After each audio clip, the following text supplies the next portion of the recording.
नमस्कार, स्वागत है आपका एकलव्य अकादमी में। आज हम पढ़ेंगे भारत की झीलें। तो झीलों का जो टॉपिक है उसमें सबसे पहले आप समझिए कि झीलें क्या होती हैं, झील बनती कैसी है। तो झील जो बनने का कारण है वो झील और तालाब में एक अंतर अगर आप समझोगे तो तालाब का जो पानी है वो स्थिर होता है, झील का जो उद्गम स्रोत है वो प्राकृतिक सोर्सेज होते हैं जिनसे पानी लगातार झील में जमा होता रहता आता रहता है। तो झील का जो एरिया होता है वो बड़ा होता है तालाब की अपेक्षा।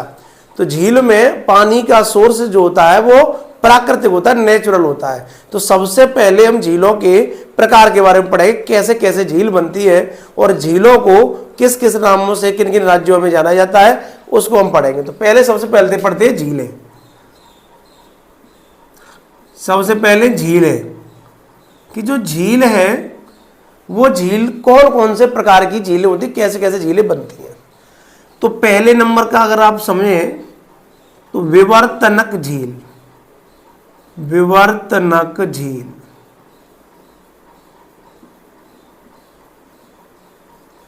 विवर्तनक झील, इसको कहते हैं गोखुर झील। क्या कहते हैं? गोखुर झील।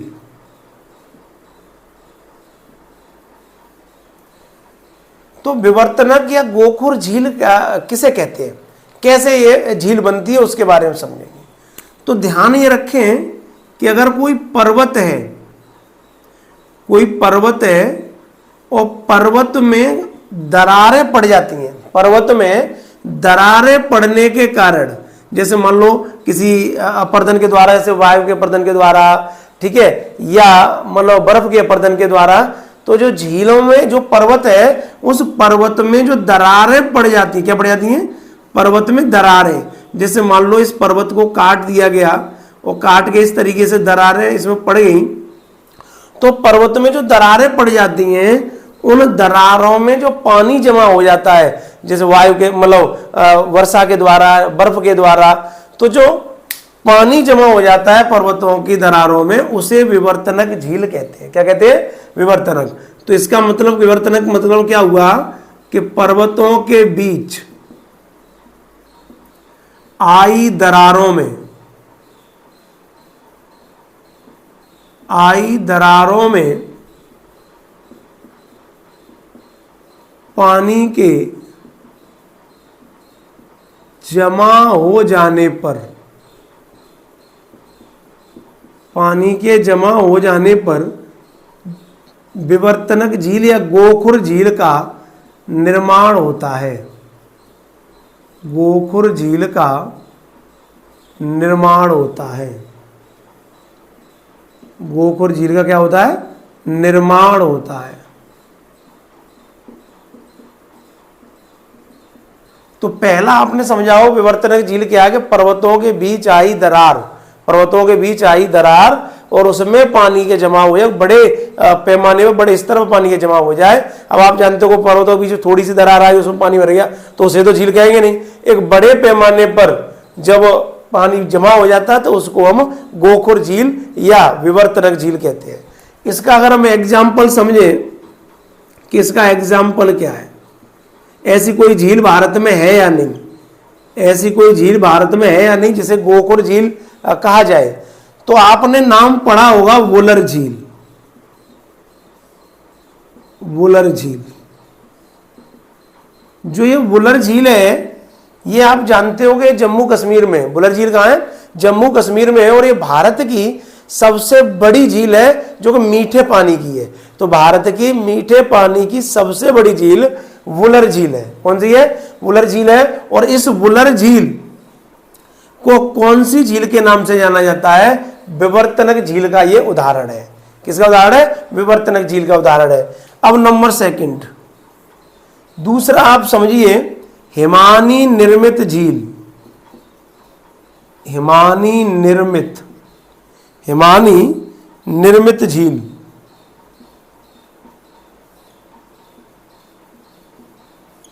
तो जो हिमानी निर्मित झील है आप इसके नाम से ही समझ रहे होंगे कि बर्फ जो ग्लेशियर है, ग्लेशियर जब पहाड़ों का अपर्दन कर देंगे, पर्वतों का अपर्दन कर देंगे, और वही ग्लेशियर उस अपर्दन में उस जमा हो जाएगा, उस अपर्दन के द्वारा काट कर पहाड़ को वहां जमा हो जाएगा, तो जिस बर्फ के द्वारा पानी वहां जमा हो जाएगा, बर्फ पिघलकर जल बन जाएगा, तो उसे हिमानी निर्मित झील कहते हैं। यानी ग्लेशियर द्वारा जो झील बनती है उसे हिमानी निर्मित झील कहते हैं।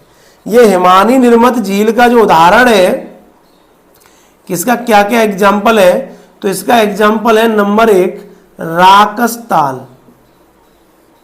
जो उत्तराखंड में राकसताल है, ठीक है। भीमताल है, भीमताल ये भी उत्तराखंड में है। तो राकसताल, भीमताल ये हिमानी निर्मित झीलें हैं। कैसी हैं? हिमानी निर्मित झीलें हैं। अब हम आगे देखते हैं, झीलों का में और प्रकार आता है। एक आती है वायव्य झील। कौन सी आती है? वायव्य झील।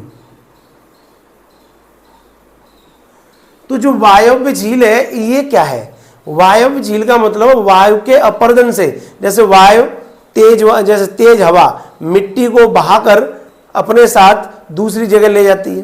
तो आप बताओ, जब मिट्टी का अपर्दन वायु के द्वारा जब आंधियां चलती रहेंगी, मिट्टी उड़कर दूसरी जगह जाती रहेगी, तो इस तरीके से उस जगह मिट्टी जब हट जाएगी तो एक गड्ढा नुमा बन जाएगा, और उसमें जब बारिश का जल या किसी अन्य सोर्सेस से जल भर जाएगा तो उसे वायव्य झील कहते हैं। क्या कहते हैं? वायव्य झील। तो वायव्य झील क्या होता है कि वायु के द्वारा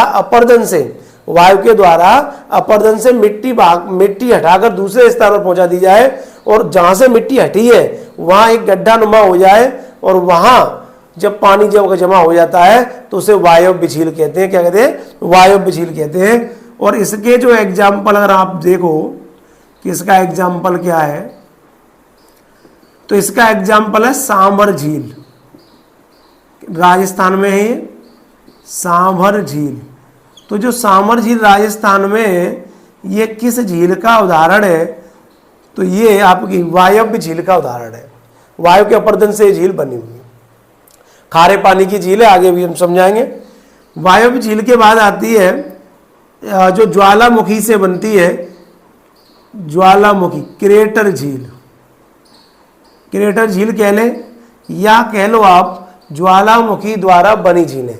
तो क्रेटर झील क्या है कि जब ज्वालामुखी का विस्फोट हुआ कभी, और या यहाँ पर क्रेटर झील एक तरीके से और बनती है उल्का पिंडों के टकराने से। तो ज्वालामुखी के फटने से जो ज्वालामुखी का मुख होता है उसे क्रेटर कहते हैं। तो ज्वालामुखी के फटने से जो एक धरती में गड्ढा एक नुमा बड़ा आकृति जब बन जाती है, गड्ढा बड़ा गड्ढा एक बन जाता है, और उसमें पानी जब भर जाता है तो वो झील क्रेटर झील कहलाती है या ज्वालामुखी निर्मित झील कहलाती है। तो इस क्रेटर झील का अगर हम एग्जाम्पल देखें कि ये क्रेटर झील मतलब कौन सी झील भारत में क्रेटर झील है, तो ये लोनार झील है जो महाराष्ट्र में है। लोनार झील महाराष्ट्र में, बुढ़ाना जिला ये कहां पे है? महाराष्ट्र। तो महाराष्ट्र में लोनार झील है जो क्रेटर झील का उदाहरण है। अगला प्रकार देखें, अगला प्रकार है लेगून झील। लेगून झीलें।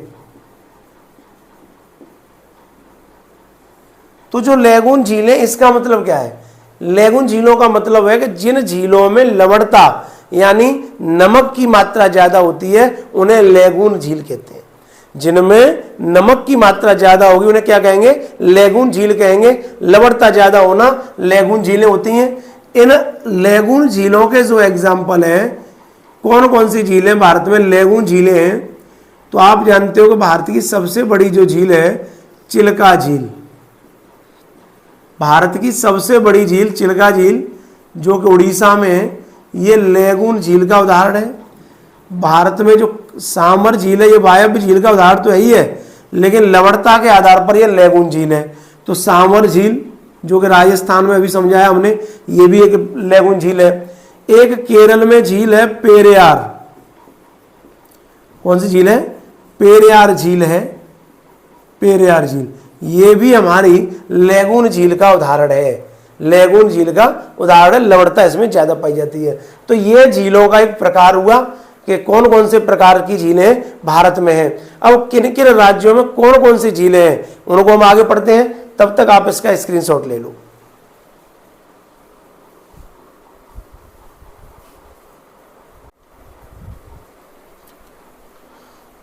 अब देखिए राज्य वाइज जो स्टेट वाइज झीलें हैं उनके बारे में हम उनका अध्ययन करेंगे, ठीक है। तो देखें, ये जो आप जानते हो ये हिस्सा है वो जम्मू कश्मीर का है, और इस तरीके से यहाँ तक लद्दाख का है।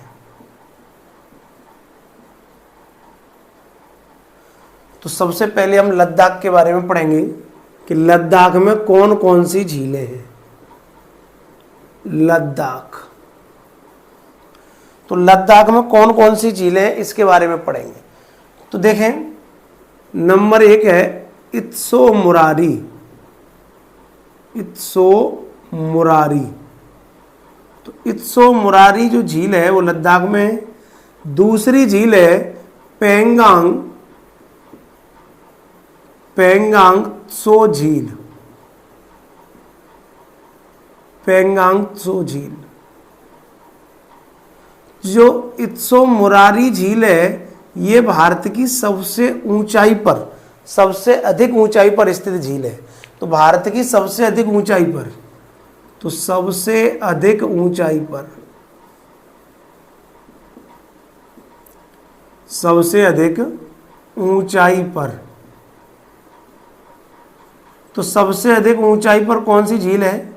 तो सबसे अधिक ऊंचाई पर झील है हमारी इत्सो मुरारी झील। पेंगोंग त्सो के बारे में तो आप जानते ही हो कि जो गलवान घाटी का जो मामला हुआ था भारत चीन का, गलवान घाटी का भारत चीन का जो विवाद हुआ था, वो चीन जो चाइना की सेना थी, वो चाइना की सेना पेंगोंग त्सो झील तक पहुंच चुकी थी, ठीक है। जहां हमारे जो भारतीय सैनिक थे वो भारतीय सैनिकों ने जब उसका विरोध किया, डटकर मुकाबला किया, तो उन्हें वापस जाना पड़ा। तो पेंगोंग त्सो झील सबसे मतलब ये लद्दाख में, और यहाँ तक भारत चाइना की सेना आ चुकी थी, लेकिन भारतीय सेना ने उसको वापस कर दिया। ये गलवान घाटी का जो मामला हुआ था वो इसी झील के पास में हुआ था, पेंगोंग त्सो झील। अब ये आपने पेंगोंग त्सो झील लद्दाख में देखी होगी, अगर आपने मूवी देखी हो 3 इडियट, तो 3 इडियट में जो लास्ट सीन है वो इसी झील के किनारे फिल्माया गया है। लास्ट सीन जो आमिर खान का लास्ट सीन है वो इसी झील के किनारे फिल्माया गया है, पेंगोंग त्सो झील के किनारे, ठीक है। दूसरा, अब दूसरा स्टेट पढ़ते हैं जम्मू कश्मीर। जम्मू कश्मीर, तो जम्मू कश्मीर की सबसे प्रसिद्ध झील आप जानते हो, बुलर झील। बुलर झील, इसका निर्माण झेलम नदी करती है। बुलर झील ये मीठे पानी की भारत की सबसे बड़ी झील है। तो मीठे पानी की भारत की सबसे बड़ी झील, तो मीठे पानी की भारत की सबसे बड़ी झील है बुलर झील, ठीक है। दूसरी झील डल झील, ये ताजे पानी की झील है। ये कैसी झील है? ताजे पानी की झील, ताजे पानी की झील है डल झील, और इसी के किनारे श्रीनगर बसा हुआ है। तो डल झील के किनारे क्या बसा हुआ है? श्रीनगर। तो आपसे पूछा जाए श्रीनगर किसके किनारे बसा हुआ है, तो ये डल झील, श्रीनगर, ठीक है। अब इसमें आगे देखेंगे तीसरा, तो इसमें कुछ नाग शब्द को लेकर झीलें आती हैं, जैसे अनंतनाग, शेषनाग, बैरीनाग,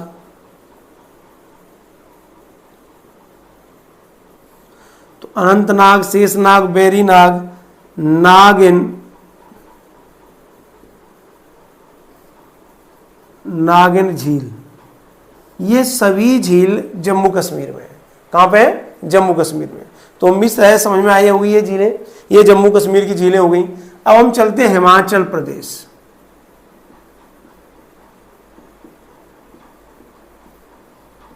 हिमाचल प्रदेश,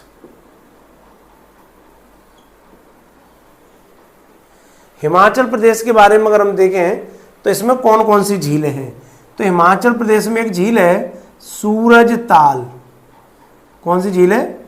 सूरज ताल झील। दूसरी है रेणुका झील। रेणुका झील। तो सूरज ताल झील, रेणुका झील, ये हिमाचल प्रदेश की झीलें हैं। किसकी हैं? हिमाचल प्रदेश की झीलें हैं। और एक और इसमें है चंद्रताल। कौन सी झील है? चंद्रताल झील। तो ये झील हिमाचल प्रदेश में। इसके बाद हम पढ़ते हैं उत्तराखंड, यूके। तो हम यहाँ पर लिख देते हैं उत्तराखंड के बारे में। उत्तराखंड में कौन कौन सी झील है? उत्तराखंड में कौन कौन सी झील है? तो उत्तराखंड में हमारी जो झीलें हैं वो कौन कौन सी हैं? तो अभी हमने पहले पढ़ाया था आपको, भीमताल है, नंबर 2 राकसताल है, राकसताल है, रूपकुंड है, रूपकुंड है, और नैनी झील है। कौन सी झील है? नैनी झील है। तो ये हमारी उत्तराखंड की झीलें हैं, भीमताल, राकसताल, रूपकुंड और नैनी झील। 1942 के आसपास यहाँ से ये इसलिए फेमस हुई थी क्योंकि यहाँ से बहुत संख्या में नरकंकाल मिले थे। बहुत संख्या में नरकंकाल, तो बहुत ज़्यादा संख्या में नरकंकाल मिले थे, वो रूपकुंड से मिले थे।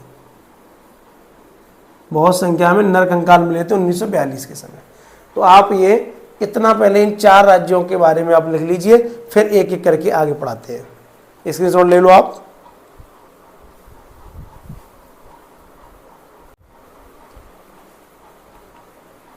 अब देखिए, तो उत्तराखंड को आपने समझ लिया होगा। अब यहाँ यूपी, यूपी को समझते हैं। तो यूपी में झील समझते हैं कि यूपी में कौन कौन सी झील है। तो यूपी में फेमस झील जो है वो है फुलहर झील। इसी झील से गोमती नदी का उद्गम होता है। पीलीभीत, तो फुलहर झील पीलीभीत।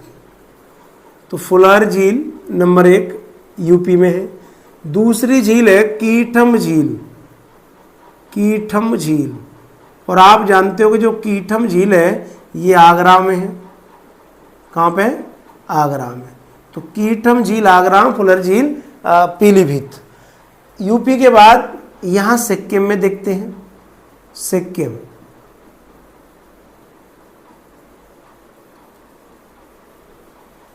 सिक्किम में कौन कौन सी झील है?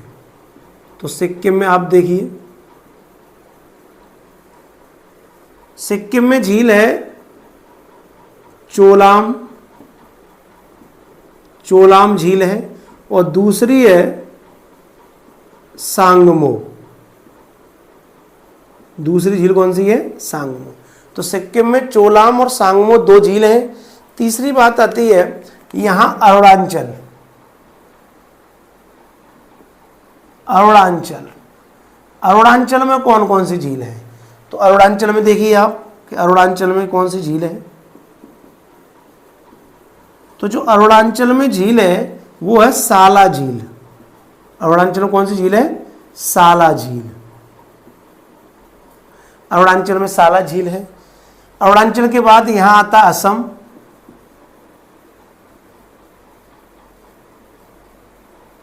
असम में अगर आप देखें तो 2 झीलें हैं। एक तो है चंदवी, चंदवी, एक चंदवी झील है। दूसरी है चपनाला झील। कौन सी है? चपनाला झील। तो चंदवी और चपनाला झील ये 2 असम में झील है। अरुणाचल में कौन सी है? साला झील है। सबसे इंपॉर्टेंट प्रश्न आता है यहां से लेकर मणिपुर। मणिपुर, यहां मणिपुर में एक झील है लोकटक झील। लोकटक झील, यहां इस लोकटक झील में पार्क बना हुआ है जिसका नाम है केबुल लामजाओ पार्क। क्या नाम है? केबुल लामजाओ पार्क। तो जो केबुल लामजाओ पार्क है ये फेमस इसलिए है क्योंकि इसको तैरता हुआ पार्क कहा जाता है। तो प्रश्न पूछा जाता है तैरता हुआ पार्क किस झील में? तो तैरता हुआ पार्क केबुल लामजाओ है जो कि लोकटक झील में। ठीक है, तो ये तैरता हुआ पार्क। अगर हम एमपी की बात कर लें, एमपी की, तो यहां पर एक झील है भोजताल। कौन सी झील है? एमपी में एक झील है भोजताल और दूसरी झील है तवा मोहर। दूसरी झील कौन सी है? तवा मोहर झील है। कौन सी है? तवा मोहर। राजस्थान की अगर हम बात करें, पहले हरियाणा को देख ले। हरियाणा की अगर बात करें, हरियाणा, तो इस हरियाणा में एक झील है सूरज कुंड।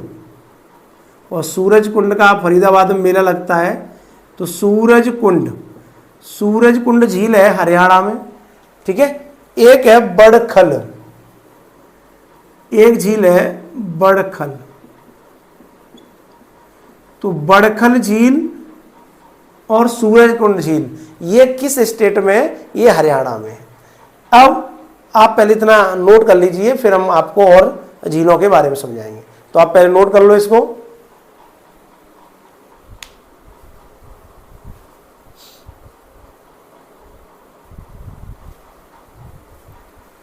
अब देखिए राजस्थान,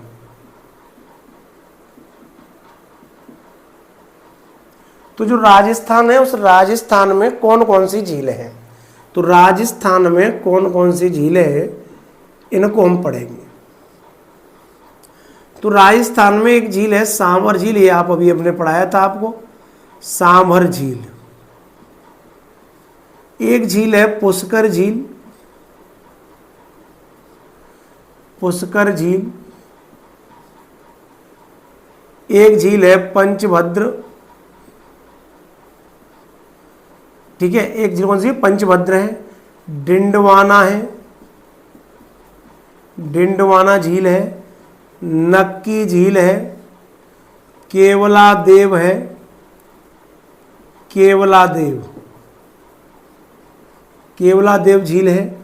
तो ये हमारी सांभर झील, पुष्कर झील, पंचभद्र, डिंडवाना, नक्की और केवला देव, ये राजस्थान में झील हैं। इनके अलावा झील राजस्थान में ढेबर, राजसमंद, जयसमंद। तो ढेबर, राजसमंद, जयसमंद ये वे झीलें हैं जो कृत्रिम है। कैसी झीलें? कृत्रिम झीलें, मानव के द्वारा बनाई गई झीलें, कृत्रिम झीलें, कृत्रिम झीलें। तो यही आपने राजस्थान और पुष्कर में पूरे विश्व में, मान लो आप भारत में भी, पूरे विश्व में एकमात्र ब्रह्मा का मंदिर यहीं पुष्कर में, राजस्थान में।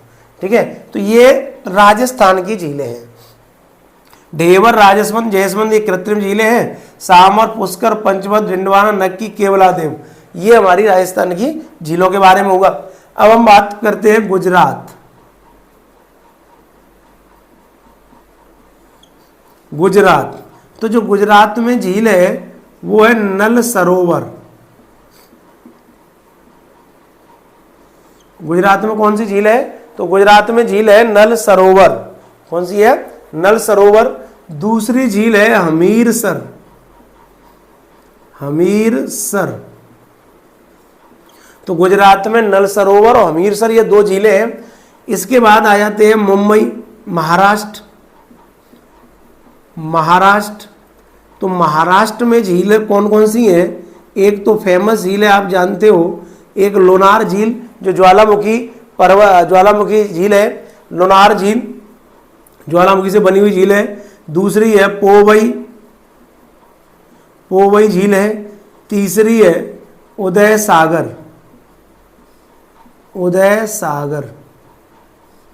तो ये 3 झीलें महाराष्ट्र में, लोनार, पोवई, उदय सागर। इसके बाद हम कर्नाटक में देखते हैं, कर्नाटक में कौन सी झील है? कर्नाटक, तो कर्नाटक में बेलांडर झील। कर्नाटक में कौन सी झील है? बेलांडर झील। ये इधर केरल है, केरल में आप देखिए कौन कौन सी झीलें हैं। केरल, इधर जगह नहीं तो इधर उन्होंने लिख दिया है। केरल में जो झील है वो आप जानते हो, एक तो इम्पोर्टेंट झील है केरल की वेम्बनाड झील। वेम्बनाड झील, तो आपसे पूछा जाएगा कि बताओ भारत की सबसे लंबी झील कौन सी है? तो भारत की सबसे लंबी झील कौन सी है? वेम्बनाड झील है। ये भारत की सबसे लंबी झील, तो भारत की सबसे लंबी झील। और भारत की सबसे बड़ी झील है चिल्का। भारत की सबसे बड़ी झील क्या है? चिल्का।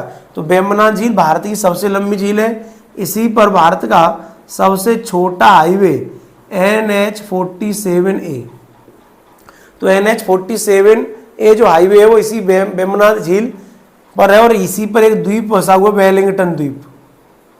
कौन सा है द्वीप? है वेलिंगटन द्वीप। और इसी वेलिंगटन द्वीप को जोड़ने के लिए ये NH-47A भारत का सबसे छोटा हाईवे है जो इसको जोड़ता है, तो वो इसी झील पर है, वेम्बनाड झील पर।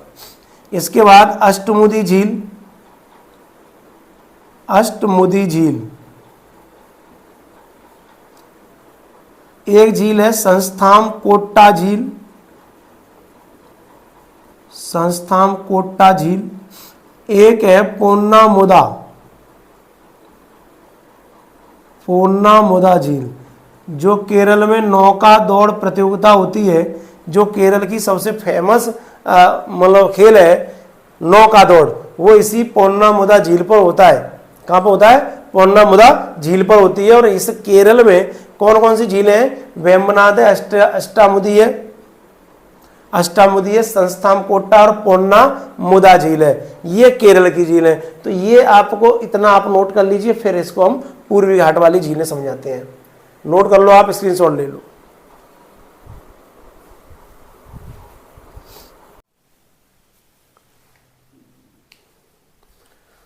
तो अब आगे देखिए, यहां समझते हैं स्टेट है तमिलनाडु। तमिलनाडु, तो जो तमिलनाडु स्टेट है इसमें कौन कौन सी झीलें हैं? तो तमिलनाडु में झील है वीरानम। कौन सी झील है? वीरानम है। दूसरी झील है चेम्बरम बक्कम। चेम्बरम बक्कम। तीसरी झील है काली वेली। कौन सी झील है? काली वेली। तो ये 3 झील इस तमिलनाडु में, वीरानम, चेम्बरबक्कम और काली वेली। इसके बाद आप यहां समझिए, यहां आंध्र प्रदेश और तमिलनाडु की सीमा पर एक झील है। आंध्र प्रदेश और तमिलनाडु की सीमा पर जो झील है वो है पुलिकट झील। कौन सी झील है? पुलिकट झील।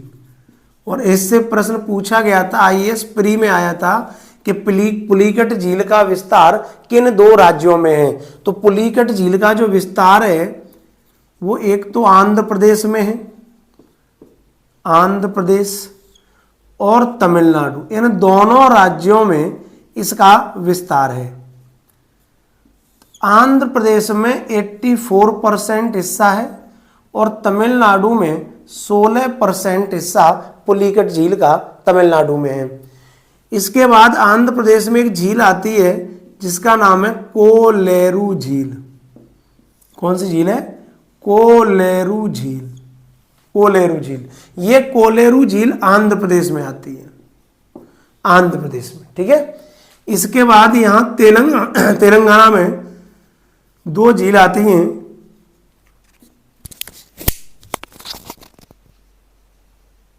उस्मान सागर, 2 झील आती हैं, उस्मान सागर, ठीक है, और एक आती है हुसैन सागर। तो उस्मान सागर और हुसैन सागर, ये जो दो झीलें हैं ये तेलंगाना में है। ये दोनों झील कहाँ पर है? ये दोनों झील तेलंगाना में, तेलंगाना में है। इसमें जो हुसैन सागर झील है ये हैदराबाद और सिकंदराबाद, तो इससे इंपॉर्टेंट प्रश्न बनेगा कि सिकंदराबाद व हैदराबाद, सिकंदराबाद व हैदराबाद के बीच कौन सी झील है? तो सिकंदराबाद व हैदराबाद के बीच जो झील है वो कौन सी झील है? वो हुसैन सागर है। कौन सी है? हुसैन सागर। आंध्र प्रदेश से ऊपर जब आप चलोगे तो आप जानते हो कि यहाँ उड़ीसा आता है, और उड़ीसा में एक झील है चिल्का झील, भारत की सबसे बड़ी झील। तो जो चिल्का झील है ये भारत की सबसे बड़ी झील है, भारत की सबसे बड़ी झील है। यहीं पर नेवी की ट्रेनिंग होती है, तो नेवी की जो ट्रेनिंग होती है वो चिल्का झील में ही होती है, और ये भारत की सबसे बड़ी झील है उड़ीसा में। इसी चिल्का झील को नम यानी वेटलैंड घोषित किया गया है। तो रामसर आर्द्र भूमि, ईवीएस पढ़ाएंगे तो आपको इसमें और चीजें बताएंगे। इसमें रामसर क्या है कि ये ईरान का एक शहर है जिसके नाम पर आर्द्र भूमियों को संरक्षित किया जाता है। तो रामसर आर्द्र भूमि के अंतर्गत आती है, तो रामसर आर्द्र भूमि है। तो रामसर आर्द्र भूमि किसको घोषित किया गया है? चिल्का झील। ठीक है। इसी रामसर आर्द्र भूमि में अन्य झील भी है, लोकटक झील भी इसी में आती है, लोकटक झील को भी घोषित किया गया है। सेकंड नंबर पर बुलर झील, बुलर झील, और एक केवलादेव झील। तो ये झील भी रामसर आर्द्र भूमि में आती है। तो प्रश्न बन सकता है कि कौन सी झील रामसर आर्द्र भूमि में नहीं आती है? तो ये रामसर आर्द्र भूमि के अंतर्गत झीलें आती हैं। तो बताओ ये चीजें समझ में आई होंगी। इसी में एक प्रश्न और आप समझिए कि भारत की सबसे बड़ी कृत्रिम झील, तो भारत की सबसे बड़ी कृत्रिम झील, तो भारत की सबसे बड़ी जो कृत्रिम झील है वो है गोविंद सागर। कौन सी झील है? गोविंद सागर। ठीक। तो ये उम्मीद है कि ये झीलों का टॉपिक आप लोगों को समझ में आया होगा, तो आप इसको नोट कर लीजिए, स्क्रीनशॉट ले लो। आगे हम आपको पढ़ाएंगे भारत के बंदरगाह। ठीक है। तो नमस्कार, मिलते हैं आपको अगली क्लास में।